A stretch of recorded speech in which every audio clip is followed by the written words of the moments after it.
Because I talk about the problems of the NHS from time to time, I do get communications from people who work in the NHS who cannot speak out for fear of the sort of things that happen to whistleblowers in that sort of an organisation. And this letter I got from one medical professional is one of them, and it was so interesting. I thought you deserve to hear it as well, so I'm going to read it out to you. I have redacted some of the information simply because I don't want this person to be identifiable. Okay, I'm Granniopteryx. I'm on YouTube, Rumble, BitChute and Minds.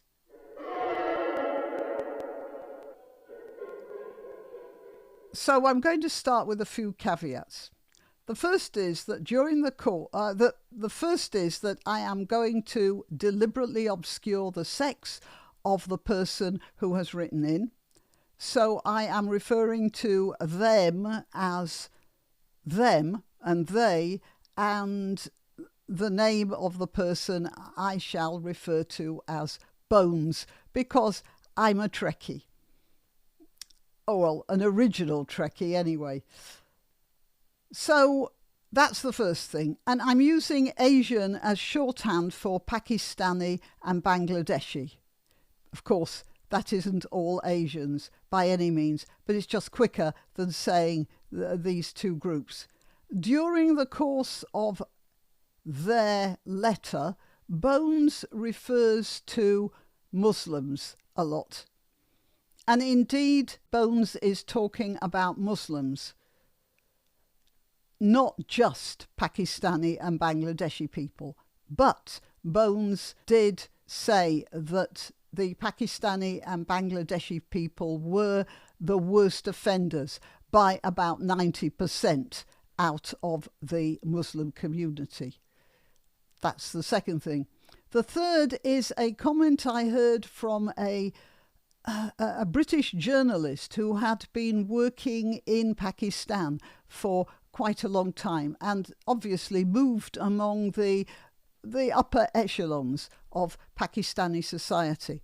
And she said she was absolutely shocked by how people boasted of how they cheated other people or scammed them in some way. It wasn't considered a bad thing. In fact, if you cheated somebody, it was the other person who was to be despised for being such a fool as to getting scammed. And that's a cultural thing.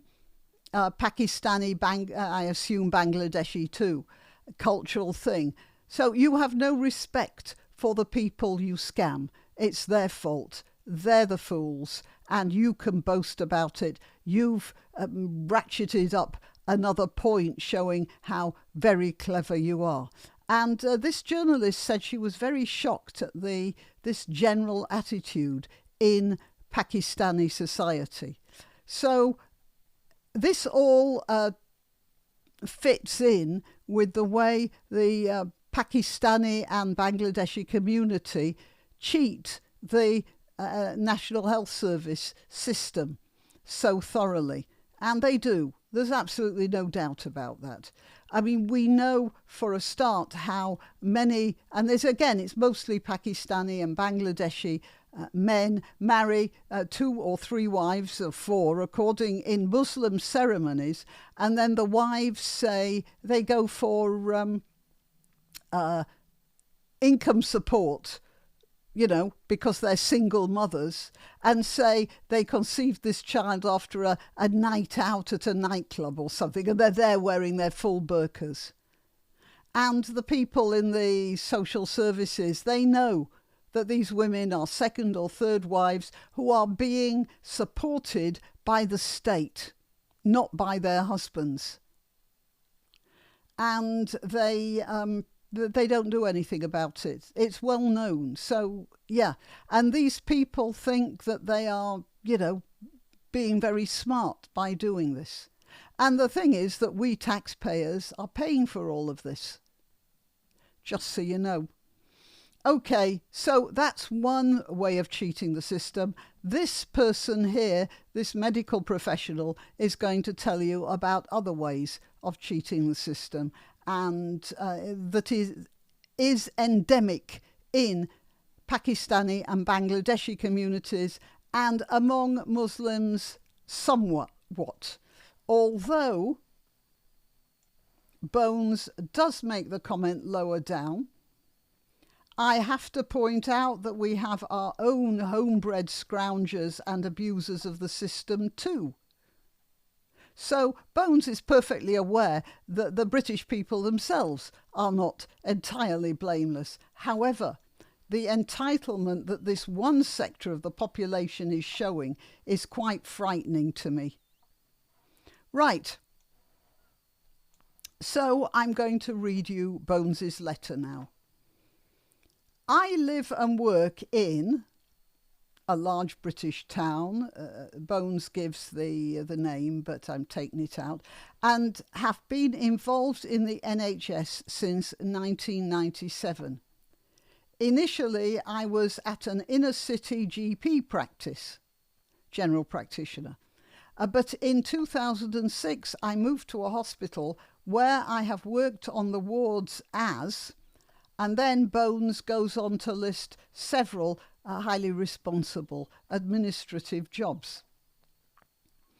I am writing to detail several instances of unacceptable behaviour from mostly, though not exclusively, people of Pakistani and Bangladeshi heritage. When I started working in the GP practice, one of the receptionists told me it was an okay place to work, and this is the quote from the receptionist there. It's an okay place to work, quote, apart from the bloody Pakis. That's what the receptionist said. The receptionist obviously had a very poor opinion of people of Pakistani origin. That receptionist had got that impression from the behaviour of the patients who came in to the surgery. Quite obviously, you'll see as I read on. Anyway, Bones was horrified by that outburst, especially as I have mixed race relatives. I was then told that a nearby GP practice run by Indian doctors refused to register Pakistani and Bangladeshi patients. So you couldn't say that this has anything to do with racism. But what they wouldn't register Pakistani and Bangladeshi patients. It means by and large Muslim patients. Again, Bones says, I was aghast. However, within a few weeks, I began to see what the problems were. The Asian men would routinely be verbally aggressive, abusive, and disrespectful towards the receptionists. From something that Bones says later, I am assuming all the receptionists were female. You'll see in a couple of minutes. The Asian men would routinely be verbally aggressive, abusive, and disrespectful towards the receptionists. They expected to come in when they wanted and to get an appointment immediately, and would not listen when told that is not how it works.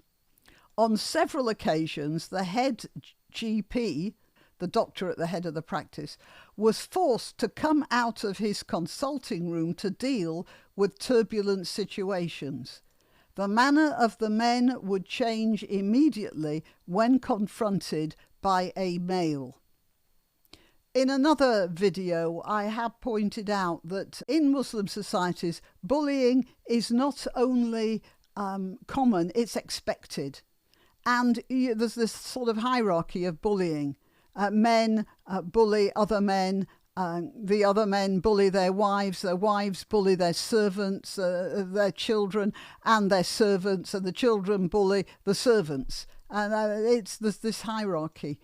And of course, a doctor, a male doctor, is a higher in the pecking order. And so Muslim men who are not doctors will defer to a male doctor. That's what will happen. All surgery appointments had to be pre-booked, but we had a system where one GP every day was on emergency call, so that anything that was a genuine emergency could be seen at once. The receptionist had to ascertain if the request was genuine or could be booked in as a non-emergency slot the following day. The Asian patients always insisted it was an emergency that had to be seen now. They would be given a time to come down, and half the time they turned up late. They would also refuse to see the head GP as he stood no nonsense and wouldn't necessarily give them what they wanted. They learnt what days each GP covered, as the emergency doctor, and unsurprisingly, we had very few Asian emergencies on the days the head GP was on call. However, one of the other GPs was a soft touch, and we were overwhelmed with emergencies on his day. It got to the point where the head GP told us that applicants for emergency appointments were not to be told which GP was on call. And he also switched days around so that there was no pattern to the schedule of the emergency doctors. Smart move. The look on certain faces when they were suddenly confronted with the realization they were going to see the head GP was quite amusing to see. Another common abuse of the system was to do with the temporary registration status. The TRS is applied when people are away from their normal GP or visiting the country and they need to be seen by a GP.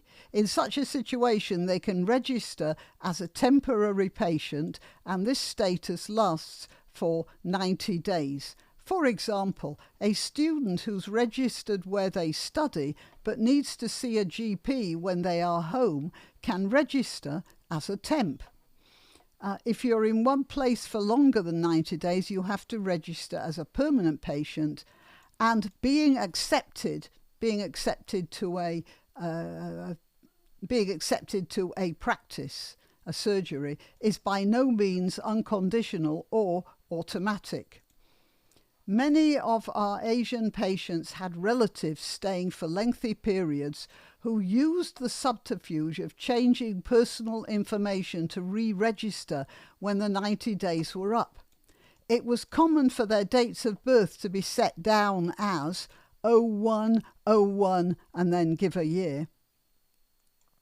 But the name would switch from, for instance, Mohammed Nasser Iqbal to Nasser Moam Iqbal.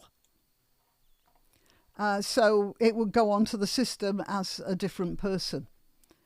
There is also a stipulation that healthcare for overseas residents is only for emergency situations. If somebody comes into the country with a chronic condition or a pre-existing problem, in theory, they're not entitled to NHS treatment for that. However, a lot of Asian families just happen to have visiting relatives who are heavily pregnant and so need prenatal and obstetric care. Others told the GP that they'd suddenly noticed a lump or growth, which it was obvious must have been there for months or years. But of course, once here, they get treatment. I see quite a bit of this where I work now, as I said, in a major British city. The doctors are not going to turn patients away, but in theory such patients should be charged for this care as they're not entitled to receive it free.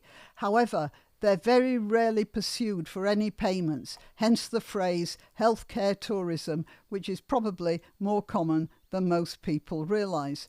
I think that primary care GPs are more aware of the abuses of the system than the secondary or tertiary physicians are. So just to clarify, primary care refers to general practice. They're the first people usually that patients see. Secondary and tertiary care refers to hospitals and specialist treatment. and that's because secondary, the doctor might send a sick patient to a hospital, and tertiary is for specialised treatment that the hospital might send the patient to. In the hospital or specialist facilities, the abuse towards the staff tends to affect the lower ranks and females. For example, the lower ranks would be caterers and or nurses. And the doctors are fairly well insulated against bad behaviour, and as long as it doesn't directly impact them, most don't really care. They get paid whether the patient in front of them has a right to be there or not. When you're a doctor in a hospital, you just look after the patients who are in the hospital. You don't ask them about their origins, except in this case. The provision of interpreters and halal catering is more of a secondary, tertiary care expense. At GP level, the interpreting is usually done by children. In general, many of the women do not speak English. It seems that the men discourage the women from being educated, as their ignorance and poor English language skills keep them confined to their own community. Of course, the children must learn English at school. Once we get into a hospital setting, it's not considered appropriate for a family member, especially a child, to act as an interpreter. The medical terminology may become more complex, and there are safeguarding and privacy issues. At this stage, professional interpreters are employed and make a good living out of it. And again, we're paying for this. There are apps now like Language Line that can be used, but that is only made use of in situations where an interpreter cannot be found. The cost of interpreters throughout the NHS must be astronomical. Halal food has become a thing only in the last 10 years or so. When I started working in a hospital setting in 2006, there was no halal option. Asian and Jewish patients were, well, sort of Muslim really, Muslim and Jewish patients were told to choose the vegetarian options. About 3 years later, halal was there. I genuinely don't remember seeing anything labelled as kosher, but it may have been there too, I just didn't see it. I rather doubt it. From what I know of these things, I suspect that kosher meals would be provided by various Jewish organisations who'd come in with the food. Fortunately, we never allowed patients into the catering kitchens because whilst the food was labelled as halal and was in its own container, it still got cooked in the same regeneration oven as the ordinary food, which I know would not be acceptable if they were aware of it. The food on hospital wards is usually what they call cook-freeze, so are basically just reheated to be served. All of this may seem trivial, but if you magnify the behaviour and the demands for special facilities to every GP practice and hospital in the country, it becomes obvious that many Muslims do not respect our culture, but demand we submit to theirs. In my opinion, it is unfortunate that we are doing this far too much, and that the whole business is becoming very expensive for us all. I have to point out that we have our own homebred scroungers and abusers of the system too. However, the entitlement that this one sector of the population is showing is quite frightening to me. As I said, I had my eyes opened very rapidly when I worked at the GP surgery, and I didn't like the way it made me feel. I lost trust and respect in the Muslim community. I lost trust and respect in the Muslim. I think what Bones means is for the Muslim community. I lost trust and respect for the Muslim community, even though I had several moderate Muslim friends. And Bones says had,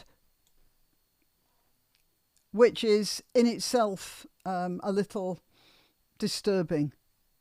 I think that Bones has lost so much respect for the Muslim community that Bones has sort of drifted away from them.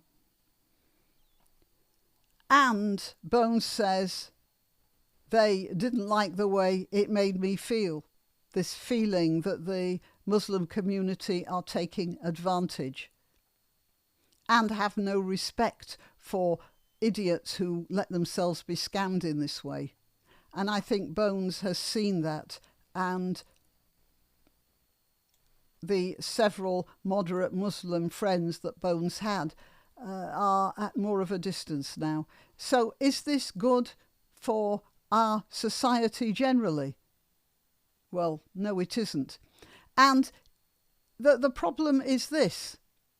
If Muslims, Asians, or whatever, are not allowed to act in this way, then Bones would still have moderate Muslim friends. The distrust would not be there anymore. So it's a lazy social and health services that are driving our society into fragmentation. Now, did that letter have any truth? Well, the medical professional, the person who wrote to me, Bones, described themselves as a medical professional. For all I know, that person could have been faking that and could have a political agenda. However, we do know for sure that young women of Pakistani origin dressed in full burqas turn up at social services saying they have conceived an illegitimate child, and they then throw themselves onto the state to support them and their child in a government-provided flat with income support. And the child is actually the result of a bigamous marriage with a Muslim man that has not been entered into the marriage register. So we know that happens. I do know that happens. And then we have this. This is from some years ago. Anjem Chowdhury, Muslim preacher, urges followers to claim jihad seekers allowance. He's using the job seekers allowance joke. He's a very intelligent man, Chowdhury.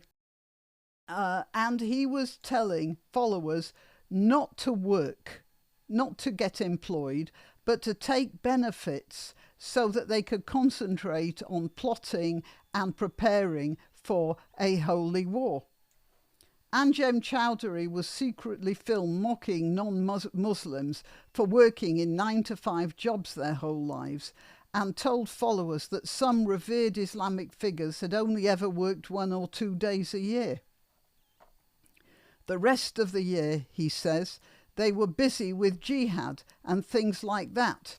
People will say, but you're not working. But the normal situation is for you to take money from the kuffar, the non-Muslim. So we take jihad seekers allowance. You need to get support. And this is from a man who was very influential in Muslim society. For all I know, he still is, although he was recently rearrested for, I don't know what, probably some jihad-related activities. But this is his attitude to ordinary British people, and that has come across in what this letter told me. Ridiculing the daily lives of UK workers, Chowdhury said, "You find people are busy working the whole of their life. They wake up at 7 o'clock, they go to work at 9 o'clock, they work for 8-9 hours a day, they come home at 7 o'clock, watch EastEnders, sleep, and they do that for 40 years of their life. That's called slavery." And indeed it is. It's slavery if they are doing that and paying taxes that support people like Chowdhury. Chowdhury, father of 4, claims more than £25,000 a year in benefits, 8,000 more than the take-home pay of some soldiers fighting the Taliban in Afghanistan, according to The Sun, which covertly filmed the preacher at 3 meetings. All right, and this was in 2013. He was put into prison for something around this time. And he was then released fairly recently, and he's in prison again. I don't know what's happened to him, and I'm not that concerned. What I'm talking about now is his attitude to the people in this country, even though he is a British citizen. And so when this person, Bones, wrote to me this letter, I believe that what this person was telling me was the truth. Anyway, yeah, that's it. Right, till next time. You can help my channel by subscribing and clicking the notification bell. That's quite important. And by sharing if you're so inclined. Links to my other channels and to donation methods are in the description. But the best way you can help is simply by clicking like and notify. Thank you.